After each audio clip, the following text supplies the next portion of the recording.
기도해도 하나님이 들으시는 건가 하는 생각들이 들 때가 있고, 내가 여전히 눈앞에 가지고 있는 문제들 아니면 의심이나 혹은 갈증, 갈망들이 여전히 내 속에서 사라지지 않은 채로 하루하루 지나가게 되어지는 것들을 보면서 과연 그러면 난 또 어떻게 기도해야 하나, 좀 더 특별한 기도가 필요한가, 그런 고민을 하게 되기도 한다는 거죠.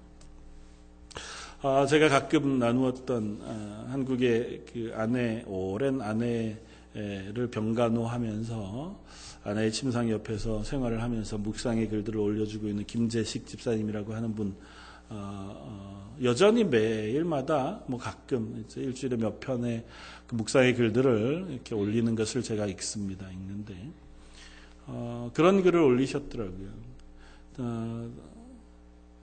당신의 아내가 아파졌을 때에 하나님께 그토록 간절하게 기도했음에도 불구하고 하나님께서 아내를 금방 일으켜 주시지 않더라는 거예요. 물론 지금은 많이 회복되어져서 스스로 식사도 하시고 하는 정도가 되었지만, 그러나 긴 시간, 때로는 기도원에 가서 하나님 앞에 간구하고 부르짖는 그 부르짖음에도 불구하고 여전히 아내는 긴 세월 그저 침상에 의지해서 여전히 하루하루를 겨우겨우 지내가고 있더라는 겁니다. 그러면서 하루는 이제 밖에 잠깐, 길어도 2시간 이상을 아내를 떠날 수가 없는데, 그 잠깐 외출하고 온 사이에 농담으로 이제 아내에게 그런 얘기를 했더라는 거예요. 만약에 내가 안 돌아오면 어떡할까? 아니면 당신이 여기 내가 돌아오는데 없었으면 어떨까? 그런 얘기를 했더니 갑자기 왈칵 울음을 쏟고, 당신도 그것 때문에 같이 이제 눈물을 삼켰노라고 그렇게 얘기하면서, 생각해보니 하나님이 내 기도를 들으시고 아니면 우리의 간절한 기도를 들으셔서 아내를 확 일으켜 세워가지고 정상적인 삶으로 바로 옮겨 놓으셔도 너무 큰 기쁨이겠지만, 지금 하루하루 내가 아내를 바라보면서 매일 그를 위해서 기도하게 하시고, 또 아픈 몸이지만 그래도 함께 내 옆자리에 있게 해주시는 것이 참 감사하다. 만약에 아내가 없다면, 지금이라도 하나님께서 아내를 데려가신다면 내가 삶의 의미를 가질 수 있을까? 이렇게 아둥바둥 하루를 버텨내고 또 1년을 버텨내고 아내를 간병하면서 자식들 걱정을 하면서 그야말로 하루하루 숨이 턱에 차는 것과 같이 살아오는 그 삶이었다 할지라도, 만약에 아내가 없다면 내가 그 삶을 유지할 의미가 있었을까? 또 그럴 내 애씀과 노력이 있었을까를 생각해 보면 아내가 이 자리에 있어주는 것, 그것이 하나님의 은혜이겠다. 그렇게 고백을 하시더라고요. 그러면서 우리를 이끌어가는 믿음의 어떤 경험들은 때로는 아주 특별하고 놀라운 은혜가 우리를 이끌어가기도 하지만, 한편은 일상 속에서 우리가 잊지 않고 하나님과 동행하려고 하는 그런 작은 삶들이 우리를 그리스도인으로 살아가게 하는 힘이 되어질 수도 있겠다. 그런 묵상을 하게 됩니다. 이런 거죠. 결단하고 하나님, 이제부터는 제가 금식하면서 무슨 문제를 놓고 기도할 테니 들어주십시오. 우리가 그럴 때가 있잖아요. 정말 급박한 기도가 있을 때. 그렇게 해서 하나님이 그 응답을 주시고 내가 하나님의 응답으로 인해 기뻐하기도 하지만, 일생을 그렇게 신앙생활 할 수는 없다는 거죠. 그렇게 되지도 않고 매일매일마다 우리가 결단을 하지만, 그러나 일생은 우리가 막 되게 특별한 결단을 하고 대단한 결심을 하고 대단한 응답을 받으면서 신앙생활을 하는 게 아니고, 보통 우리의 신앙을 유지하는 그런 믿음의 고백은 그저 그냥 주일 아침마다 어쩌면 습관처럼 일어나서 몸을 단정하게 하고 오늘도 예배의 자리에 참석하는 그 일상적인 신앙, 그리고 아침에 일어나면 하나님 오늘 하루도 하나님께서 은혜 베풀어 주십시오, 간단하게 기도하는 그 고백이나, 아니면 식사 때마다 하나님 이 음식 먹고 건강하게 해주십시오, 그렇게 하는 그런 습관과 같은 신앙의 고백, 그것이 우리의 삶을, 우리의 신앙을 유지시켜주는 또 근간이 되어지기도 한다고 하는 깨달음을 얻습니다. 그것 참 어떤 목사님의 표현을 보면 어떤 의미에서 대단한 믿음이라고 얘기할 수 있는. 그러니까 여기에 계신 어르신들을 뵈면 참 가끔 참 감사하다 그렇게 생각합니다. 특별히 지난 한 주간 또 특별 새벽 기도회 정말 피곤한 시간들이었을 텐데 어르신들이 자리를 이렇게 차지하고 앉아 계신 것들을 뵈니까 얼마나 감사한지요. 역시 기도하시는 어르신들의 힘이 교회를 지탱하는 큰 은혜가 되어진다. 그런 고백을 하게 됩니다. 그분들이 와서 어떤 기도 하시겠어요? 당신을 위한 기도 물론 하시겠죠. 하나님의 은혜 가운데. 그러나 대부분은 자녀를 위해서 기도하시지 않겠습니까? 가정을 위해서 기도하시고 아니면 내 사랑하는 교회를 위해서 내 옆에 있는 성도들을 위해서 기도하시기 위해서 그 새벽을 깨워 이 자리에 나와 기도하시는 것 아니겠습니까? 그러니까 그분들의 어쩌면 평생을 끌고 오셨던 잔잔한 그 신앙, 주일이 되면 어김없이 그냥 예배의 자리를 찾아오시는 그 신앙, 그리고 식사 때마다 어김없이 그저 눈을 감고 하나님께 감사를 구하는 그 감사의 기도의 신앙, 그것이 우리의 삶을 하나님 안에 서게 하는 가장 근간이 되어지는 믿음도 되어지겠다. 그런 생각을 하게 합니다. 그래서 오늘 말씀을 묵상하면서 때로는 우리가 그 하나님의 은혜를 놓쳐버리고 잊어버려서 우리 가운데 고난을 통하여 하나님을 기억하게 하시는 그 하나님의 은혜도 경험하지만 결국은 그 한 번이 아니라 그것이 우리의 일상 속에서 늘 습관처럼 혹은 삶 속에서 녹여진 그런 기도, 그런 예배, 그런 신앙의 삶을 살아가게 되어지기를 여러분들과 제게 그런 고백이 있어지길 주님의 이름으로 축원을 드립니다. 오늘 이 사무엘상 7장의 배경은 이렇습니다. 앞쪽 6장, 5장에 보면 마지막 제사장 사사였던 엘리라고 하는 제사장이 제사장이었을 때 블레셋이라고 하던 나라가 이스라엘을 침공해 왔습니다. 그리고 그때의 암흑상, 어떻게 보면 하나님 앞에서 참 이스라엘이 은혜가 완전히 떨어지고 신앙이 떨어져 있었던 시기가 사사기 시대, 사사시대 말미였거든요. 엘리 제사장이 다스리고 있던 그때의 표현을 한마디로 표현하자면 사사기에서 고백하는 것처럼 때 왕이 없었으므로 각기 자기 소견에 옳은 대로 행하였다고 하는 것이 그 시대를 표현하는 표현이었습니다. 마치 지금 우리 시대를 표현하는 표현과 조금도 다르지 않습니다. 그들에게 하나님이 없어요.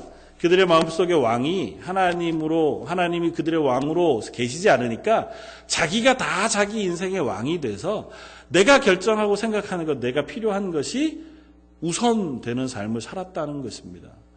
요즘 세대는 조금 더 하죠. 요즘은 왕이 없는 정도가 아니라 하나님이 없잖아요. 요즘은 하나님이 안 계시고 여러 세태들을 통해서 보면 자기가 신이 되는 세상을 우리가 살아갑니다. 내가 나의 신이 되어 살아갑니다. 내가 나를 믿고 내가 의지하고 내가 원하는 것, 그것에 목표하고만 살아가는 세상이 현재라고 하면 사사시대나 지금이나 별반 다를 게 하나도 없다 생각이 되었습니다. 요즘 신문 기사들을 쭉 이렇게 보시면 가끔 웃기지도 않은 신들이 있잖아요. 예전에는 몸 좋은 사람 몸짱 이렇게 불렀는데 요즘은 몸짱이 아니고 몸신이 어쩌느니 그런 얘기들을 공공연하게 쓰더라고요. 그러니까 몸매에 무슨 어떻게 거기다 신자를 붙일 수 있는지 모르겠지만 그것만이 아니고 게임도 신이고 먹는 것에도 신이고 음식 만드는 것도 신이잖아요. 요즘은 세상이 그렇다고요. 그러니까 하나님이 없고 우리가 그냥 그 영역을 차지해버리는 농담이건 진담이건 간에 그런 세상을 우리가 살아갑니다. 사사시대나 조금도 다름이 없죠. 그런 사사시대에 하나님께서 이스라엘을 여전히 하나님의 백성으로 놓으시기 위해서 그들에게 가시를 두셨습니다. 그게 뭐였냐면 이방, 그 이스라엘 주변에 남아있던 이방 민족들인데 대표적인 나라가 블레셋이라고 하는 나라였어요.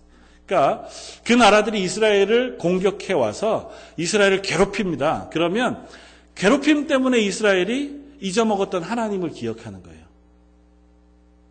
그래서 하나님께 기도하고 하나님의 도심을 구하고 그러면 하나님께서 사사를 보내셔서 이스라엘을 구원해 주시고 그렇게 하는 경험들을 이스라엘로 하게 하셨단 말이죠. 일상 속에서 하나님을 잊어먹고 내가 신이 되고 내가 왕이 되는 삶을 살아가다가 갑자기 나로서는 해결할 수 없는 문제를 막다트리게 되면 비로소 그때 하나님을 기억하는 그런 한편으로는 악순환, 한편으로는 하나님의 은혜가 지금 저와 여러분들에게도 아마 반복되어져 일어나는 일인 것 같아요. 사사시대, 지금 7장의 배경은 그 와중에 있습니다. 특별히 엘리가 마지막 제사장으로 있을 때 블레셋이 공격해 왔고 이스라엘이 블레셋에 패퇴했습니다. 너무 크게 지니까 이스라엘이 묘수를 냈어요. 어떤 묘수를 냈냐면 우리가 가지고 있는 언약궤, 법궤를 전쟁터에 들고 나가면 법궤가 가진 힘이 블레셋을 이길 수 있겠다. 가지고 나갔습니다. 엘리 제사장의 두 아들 홈니와 비느하스가 들고 나갔어요. 그리고는 더 심하게 졌습니다. 이스라엘이 다 멸절을 하고 그리고 엘리의 두 아들도 죽었고 법궤는 뺏기고 그것 소식을 들은 엘리도 죽음을 당했어요. 이스라엘이 그야말로 지도자도 없이 블레셋의 고통 가운데 아무것도 해결하지 못한 채로 시간을 보내는 중에 있는 것이 오늘 7장 전의 이야기였습니다. 그렇게 20여 년의 시간이 지났습니다. 20여 년의 시간을 지나는 동안 다행히 하나님의 언약궤는 그 블레셋에 간 그곳에 그냥 있지 아니하고 하나님께서 법궤, 언약궤 가운데 임재하셔서 블레셋에 저주를 내리셨어요. 그래서 블레셋이 이 언약궤를 자기들이 가지고 있지 못하고 다시 이스라엘로 돌려보냈습니다. 돌려보내서 길앗 여아림이라는 곳에 법궤를 언약궤를 보관하고 그 보관한 지 20여 년이 지났더라고 하는 것이 7장 1, 2절의 말씀입니다. 그리고 나서 3절에 이렇게 2절에 이렇게 있습니다. 괴가 길앗 여아림에 들어간 날부터 20년 동안 오래 있은지라 이스라엘 온 족속이 여호와를 사모하니라. 그리고 나서 이스라엘이 드디어 하나님에게로 돌아오기 시작했습니다. 이 고난을 생각하니까 보니까 드디어 이스라엘이 하나님께 되돌아가야겠다 생각한 거죠. 그런데 20여 년이 지나는 동안 하나님께 되돌아온다고는 생각했으나 그들이 하나님 앞에 온전한 믿음을 회복하지는 못했어요. 그래서 3절 사무엘이 이스라엘 온 족속에게 말하여 이르되 만일 너희가 전심으로 여호와께 돌아오려거든 이방신들과 아스다롯을 너희 중에서 제거하고 너희 마음을 여호와께로 향하여 그만을 섬기라.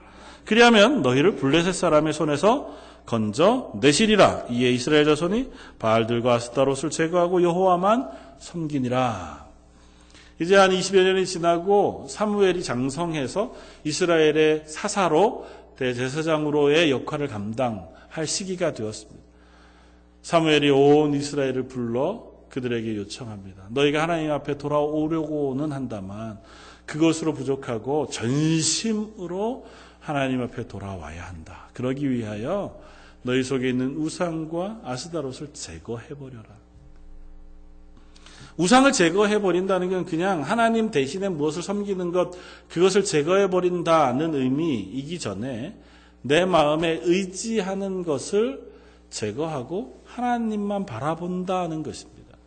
특별히 우상, 아스다롯이라고 하는 건 이때 당시에 이스라엘 백성에게 어떤 필요가 있었냐 하면 저것을 섬김으로 내가 이 땅 가운데에서 부자가 되거나 내 농사가 잘 되거나 내 양떼가 더 많아지거나 내 재물이 많아지는 복을 얻을 수 있을 것이라고 기대해서 그걸 섬겼어요.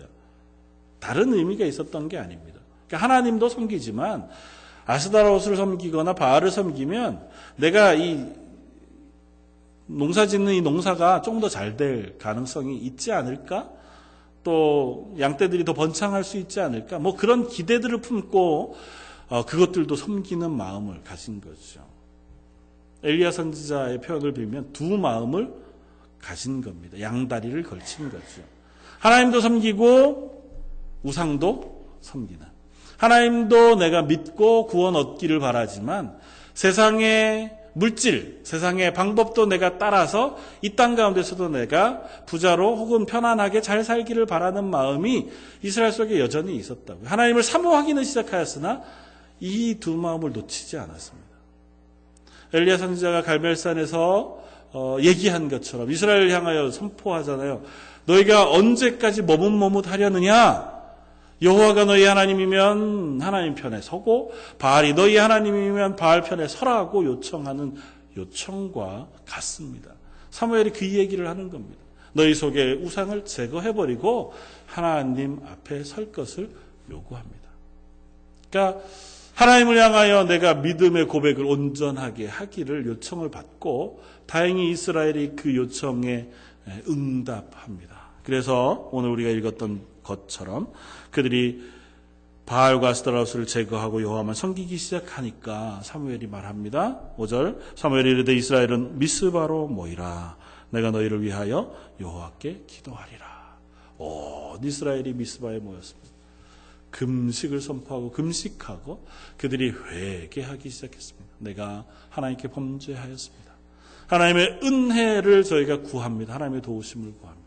그야말로 사무엘이 요청하고 온 이스라엘이 응답하여 이제는 이스라엘이 하나님 앞에 회복되어지기를 사모하는 성회가 열린 거죠. 하나님께서 그 기도를 들으셔서 그들 가운데 응답하십니다. 하나님은 때로는 우리가 이 땅의 삶을 살아가는 동안 어떤 위기 상황을 막다트리게 되었을 때 우리로 하여금 그것이 기회가 되어 하나님을 찾게 하는 기회로 삼으시기도 한다는 사실 우리가 이 사실을 통해서 봅니다. 때로는 가시를 주셔서 일부러 우리를 고난 가운데 놓으시기도 하고 또 하나님의 의도적으로 고난 가운데 놓으시는 게 아니라 우리가 죄악 가운데 실패해서 넘어지는 자리에 선다 할지라도 그 자리에서 하나님을 기억하게 하셔서 우리를 기필코 다시 하나님의 은혜를 사모하는 자리로 옮겨 놓으신다는 사실을 우리는 기억해야 합니다. 그리고 그때에 우리는 하나님 앞에 응답하여 하나님의 은혜를 구하는 자리에 서면 하나님이 그에게 복을 주시고 은혜를 베푸시고 회복시키는 역사를 해주시지만 그런데도 불구하고 하나님 앞에 나아가지 않고 여전히 나는 내 문제 해결의 방법들을 찾아서 헤매고 있다면 그 회복의 시간은 훨씬 더 오래 걸리게 되어질지 모르죠. 그런데 하나 더 우리가 생각해 볼 것은 그렇게 선 이스라엘이 하나님의 은혜를 입었더라로 끝나지 않고 이스라엘이 미스바에 모여 금식하고 기도하기 시작하니까 블레셋이 그것을 시기하여 그 자리를 향하여 공격해 옵니다. 이스라엘이 모였다는 소식을 듣고 블레셋이 그들을 대항하여 싸우러 올라옵니다. 이스라엘 백성들이 그것 때문에 블레셋을 두려워하여 사무엘에게 부탁합니다. 당신이 하루 종일 우리를 위하여 하나님께 기도해 주시기를 바랍니다.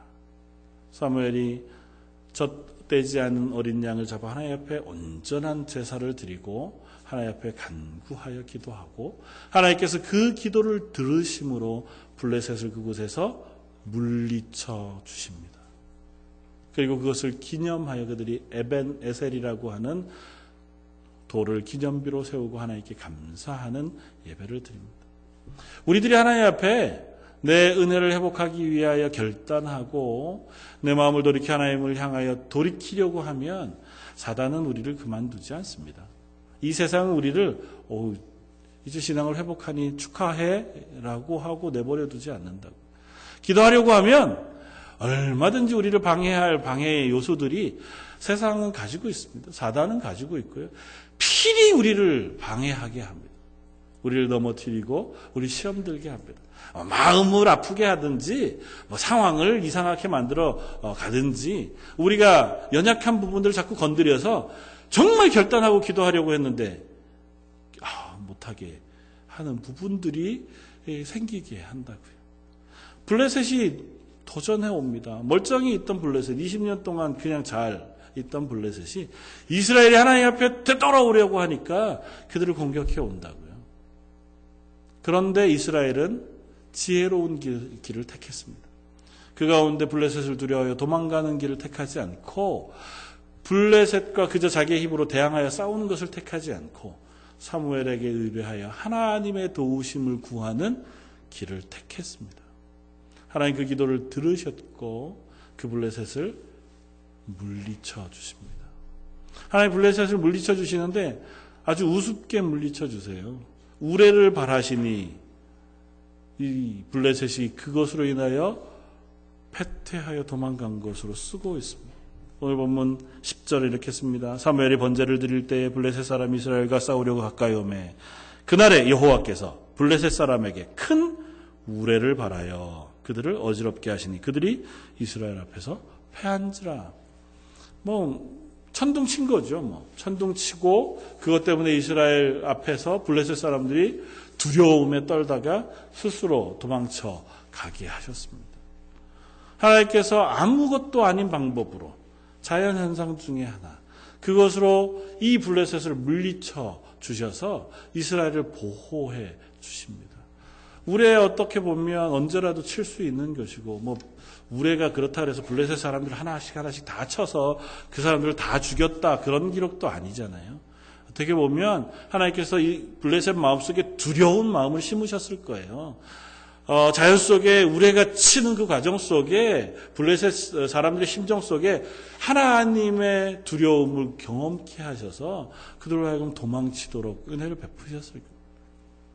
이스라엘은 그저 하나님의 은혜를 구하는 기도 가운데에서 이 위협을 넘어설 수 있는 그 고백을 경험했습니다. 그리고 그들이 그곳에다 돌을 하나 세웁니다. 도움의 돌이라고 하는 이름의 에벤 에셀.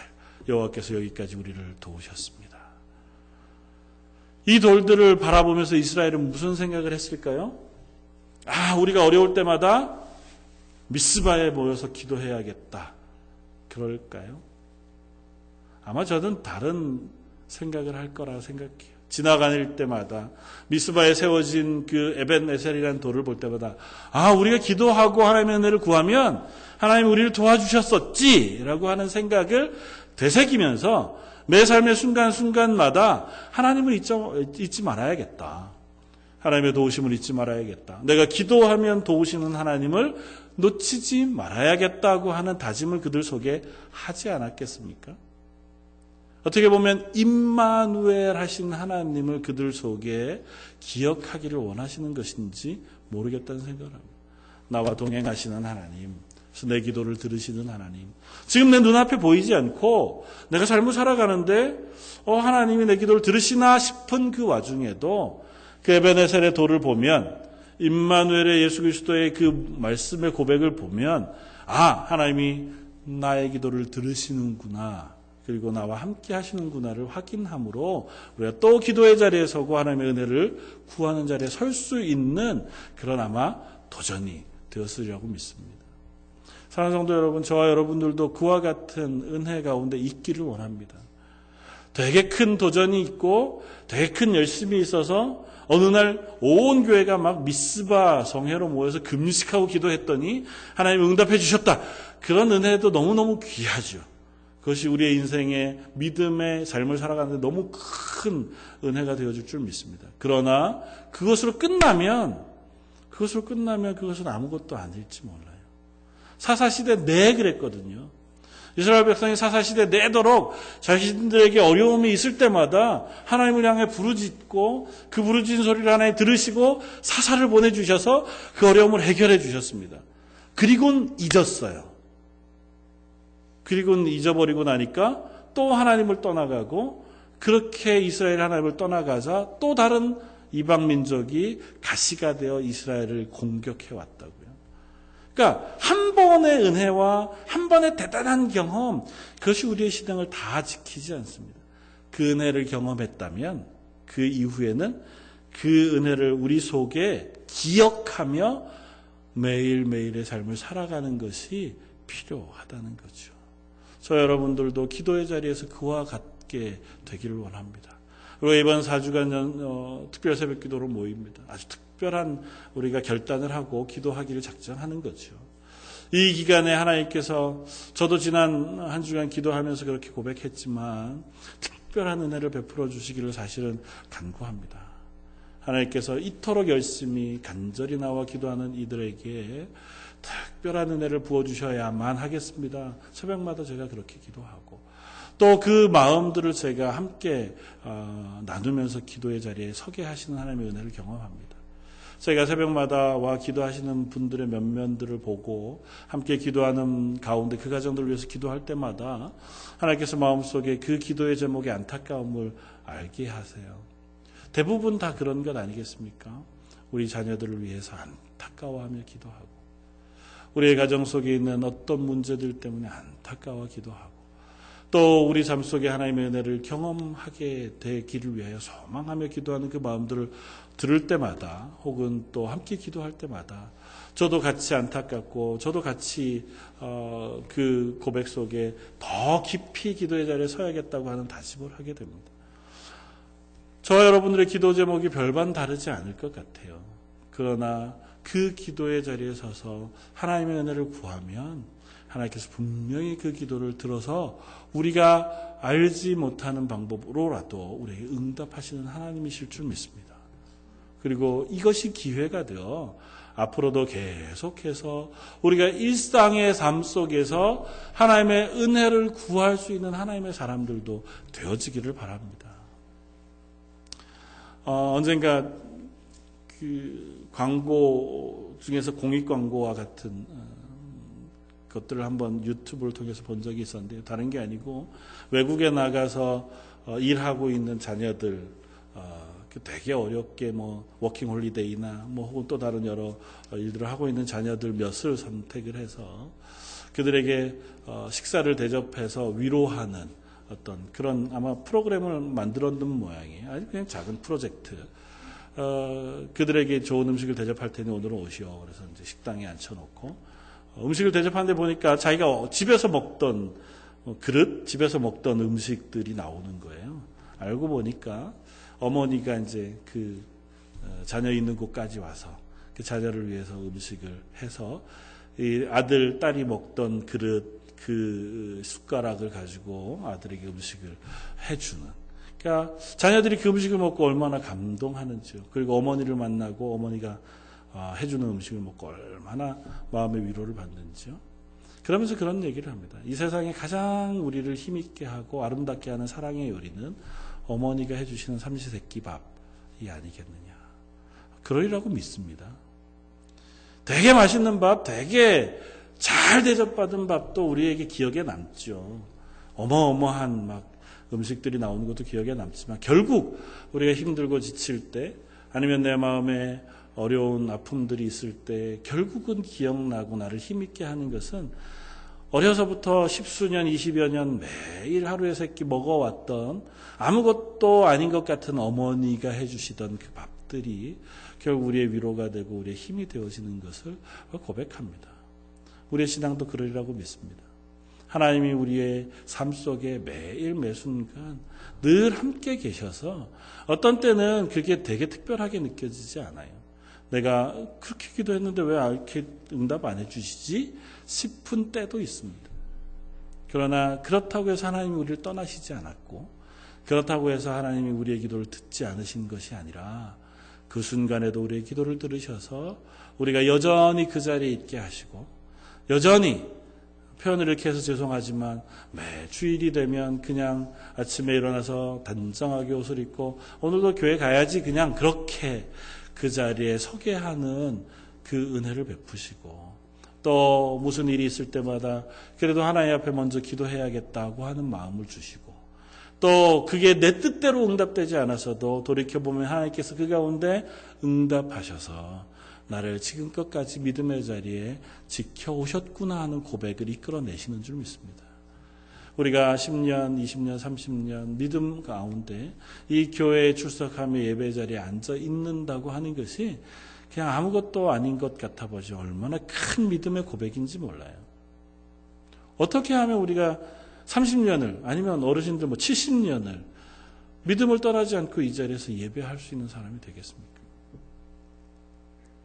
하나님 앞에서 우리가 매일 얻는 은혜가 있기 때문이고 또 매일 부으시는 하나님의 사랑이 있기 때문인 줄 믿습니다. 그리고 우리가 그렇게 잔잔하게 매일 하나님 앞에 고백해드리는 고백을 하나님 기뻐 기뻐하시는 줄 믿습니다. 저 여러분들이 그 하나님의 은혜를 사모하게 되어지기를 바라고 또 그 은혜를 기억할 수 있는 저 여러분들 되시기를 주님의 이름으로 축원을 드립니다. 한번 같이 기도하겠습니다. 때로는 고난도 우리를 하나님을 기억하게 하시는 도구로 삼으시는 것을 저희가 믿습니다. 하오나 저희가 평범할 때에 오늘 하루를 시작하면서 하나님을 기억하게 하시고 매일 새벽마다 하나님의 도우심을 구하며 기도하는 그 자리에서 우리에게 은혜를 베푸시고 우리의 삶을 지키시는 하나님을 만나고 사모하는 저희들 되게 하여 주옵소서. 그래야 저희의 매 순간이 임마누엘 하신 예수님과 동행하고 에벤네셀로 도우시는 하나님을 경험하는 하루하루가 되게 하여 주옵소서. 예배하는 모든 성도들 그들의 기도와 그들의 찬양과 그들의 고백을 받아주시며 함께해 주시기를 원하옵고 오늘 말씀 예수님 이름으로 기도드립니다. 아멘.